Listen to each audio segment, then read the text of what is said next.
Salam budaya. Selamat datang di channel ini. Sebelum kita lanjut untuk menyaksikan video yang berikut ini, jangan lupa untuk like, komen, dan subscribe, serta aktifkan tombol lonceng notifikasinya, karena kami akan memberikan berbagai informasi menarik untuk Anda. Kali ini kita akan mengupas tentang sejarah keris Empu Gandring. Keris Empu Gandring merupakan senjata pusaka yang melegenda dan terkenal dalam sejarah berdirinya Kerajaan Singasari. Sebelum kita bahas lebih jauh tentang keris Empu Gandring, jangan lupa like, komen, dan subscribe agar channel ini bisa berkembang lebih baik lagi. Keris merupakan senjata tradisional Indonesia. Tidak hanya sekedar pisau, tetapi juga sebuah warisan budaya yang kaya akan mitos dan keindahan seni. Bilahnya yang melengkung dan dilapisi pamor menciptakan keunikan dan keagungan. Setiap keris memiliki karakteristiknya sendiri, menggambarkan kebijaksanaan dan keindahan seni tradisional. Di balik tajamnya bilah keris, tersembunyi nilai-nilai filosofis dan spiritual. Keris dianggap memiliki kekuatan magis, melindungi pemiliknya dari energi negatif dan membawa keberuntungan. Hiasan pada hulu dan sarung keris menambah nilai estetika, menampilkan keahlian tangan-tangan pandai pengrajin. Sebagai simbol keberanian dan kehormatan, keris sering digunakan dalam upacara adat, termasuk pernikahan dan penyambutan tamu penting. Cerita-cerita legendaris pun melingkupi setiap keris, memberikan nuansa magis pada senjata ini. Keris dengan keelokan estetika dan keberanian yang tertanam di dalamnya menjadi lebih dari sekedar senjata. Ia adalah penjelmaan budaya dan kearifan nenek moyang. Melalui setiap ukiran dan pamor, keris membawa warisan leluhur yang patut dihargai dan dilestarikan sebagai bagian tak terpisahkan dari identitas Indonesia yang kaya. Salah satu keris yang terkenal di Indonesia adalah keris Empu Gandring. Keris Empu Gandring merupakan senjata pusaka yang melegenda dan terkenal dalam sejarah berdirinya Kerajaan Singasari. Keris ini kabarnya memiliki kutukan yang dikeluarkan oleh pembuatnya yang bernama Empu Gandring. Isi kutukan Empu Gandring adalah bahwa keris ini akan meminta 7 korban dari kalangan penguasa Kerajaan Singasari. Kutukan keris ini pun benar-benar berlaku dan mengakibatkan terbunuhnya raja-raja Kerajaan Singasari. Asal-usul keris Empu Gandring, yaitu keris Empu Gandring merupakan keris yang dipesan oleh Ken Arok yang pada awal abad ke-13 menjadi prajurit dari Tumapel yang sekarang Singasari di Malang.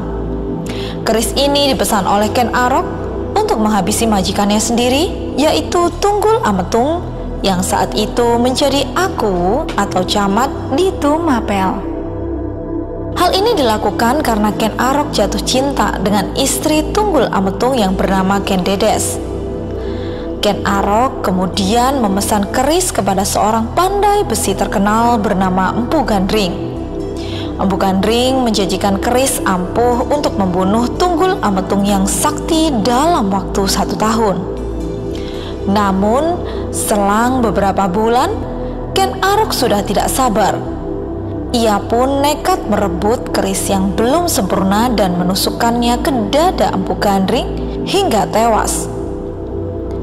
Dalam keadaan sekarat, Empu Gandring mengutuk kalau keris itu nantinya akan membunuh 7 orang penguasa termasuk Ken Arok dan anak cucunya.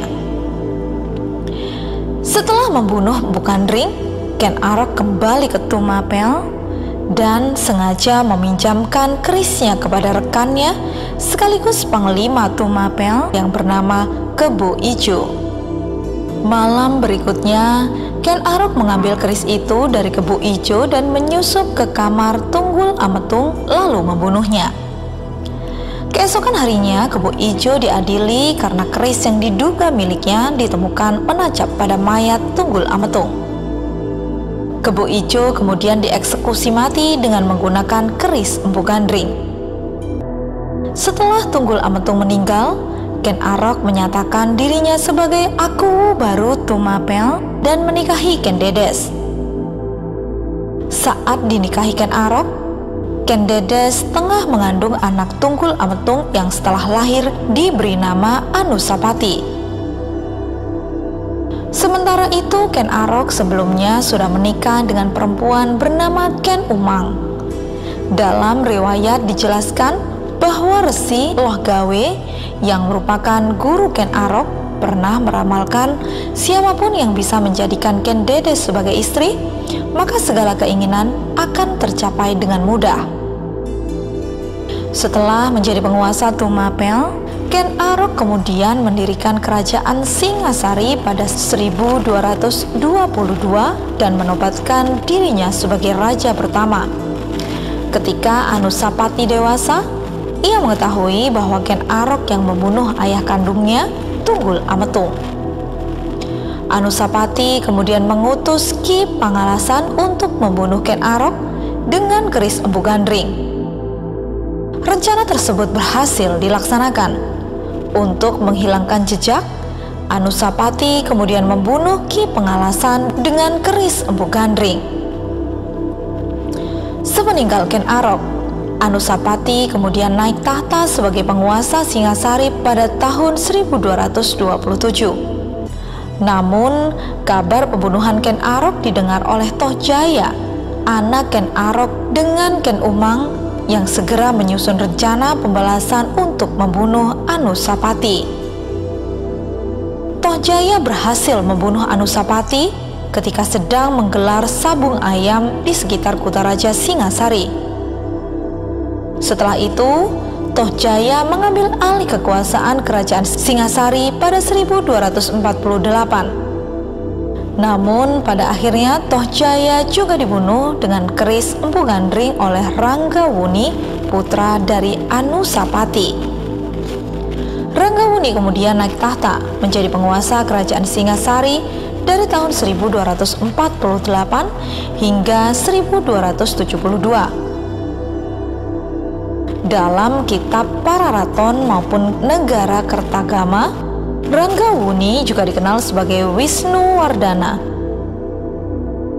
Ketika Ranggawuni menjadi penguasa kerajaan Singasari, ia memerintahkan untuk memusnahkan keris Empu Gandring dengan membuangnya ke dalam kawah gunung.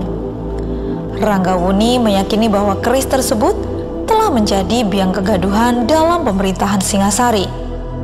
Sehingga seperti kutukan Empu Gandring, orang yang terbunuh oleh keris Empu Gandring sebanyak 7 orang.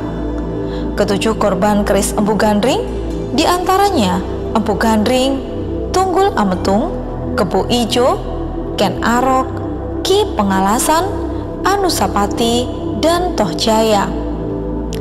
Keris Empu Gandring sebuah pusaka dengan sejarah yang mendalam, menjadi legenda dalam mitos Jawa. Keunikan keris Empu Gandring tidak hanya terletak pada bilahnya yang tajam, melainkan juga pada beban sejarah dan mitos yang menyertainya. Meskipun memiliki keindahan seni yang luar biasa, keris ini juga menyiratkan peringatan akan kebijaksanaan dan kewaspadaan terhadap keinginan yang terlalu berlebihan. Keris Empu Gandring menjadi bukti nyata bahwa setiap senjata tidak hanya menyimpan kekuatan fisik, tetapi juga bawaan spiritual dan sejarah yang dapat memberikan pelajaran berharga. Keangkeran dan keindahan keris Empu Gandring menjadi cerminan kompleksitas budaya dan kearifan lokal yang patut dihormati. Itulah tadi sejarah dan asal-usul keris Empu Gandring. Semoga informasi ini dapat bermanfaat untuk Anda semuanya. kasih telah menyaksikan konten ini. Jangan lupa untuk like, komen, dan subscribe, karena kami akan selalu memberikan berbagai informasi menarik. Rahayu, Rahayu, salam budaya.